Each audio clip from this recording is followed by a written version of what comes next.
भारत जब सोने की चिड़िया थी, ये कार्ल मार्क्स ने भी लिखा है, ये श्री अरविंदो ने भी लिखा है, विवेकानंद ने भी लिखा है कि भारत जब विदेशियों का गुलाम हुआ तो भारत कोई गई गुजरी पिछड़ी हुई सभ्यता नहीं था, भारत एक उन्नत सभ्यता था। कार्ल मार्क्स ने भी लिखा है कि भारत पर बर्बर आक्रमणकारी आते थे और इस पर अधिकार कर लेते थे। विल ड्यूरा ने लिखा है, जिसने हिस्ट्री ऑफ सिविलाइजेशंस लिखी है, अमेरिका के बहुत बड़े विद्वान हुए जिन्होंने अपने जीवन के 40-45 वर्ष लगाए सिर्फ एक अध्ययन को पूरा करने में, हिस्ट्री ऑफ सिविलाइजेशंस। वो हिस्ट्री ऑफ सिविलाइजेशंस का जो पहला वॉल्यूम है उसमें एक भारत पर जो खंड है और उसमें उन्होंने पूरी दुनिया के सर्वश्रेष्ठ विद्वानों की सहायता से उसको लिखा था। उसमें वह भारतीय सभ्यता का एक संक्षिप्त आकलन 200 पृष्ठों में करते हैं। उसमें उन्होंने लिखा है कि जब गजनवी के आक्रमण होते थे तो वह सालाना होते थे, वो आता था और भरपूर लूट करके ले जाता था, मतलब वो ले नहीं जा पाता था, इतनी सामग्री वो लूट लेता था और इतनी समृद्ध सभ्यता थी। और उसका अंत में वह उसका एक निष्कर्ष या उपसंहार करते हुए ड्यूरा यही लिखते हैं कि सभ्यता बड़ी अनमोल चीज होती है, अगर आप इसकी रक्षा के प्रति सचेष्ट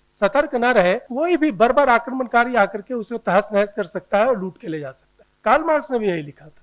तो मैं ध्यान इस पर दिलाना चाहता हूं कि जब हम विकास की बात करते हैं, science and technology, Sensex, GDP, growth, इन सब की चर्चा करते हैं, तो हमें इसका ध्यान रखना चाहिए कि यह भारत को सोने की चिड़िया बना करके भी इसकी रक्षा करने की चिंता एक अलग विषय है। अपनी सभ्यता को समझने और दूसरी सभ्यताओं को समझने और उसमें विफल होने के अलग परिणाम होते हैं, और इसीलिए हमें यह भूलना नहीं चाहिए कि सोने की चिड़िया ही लूटी गई थी।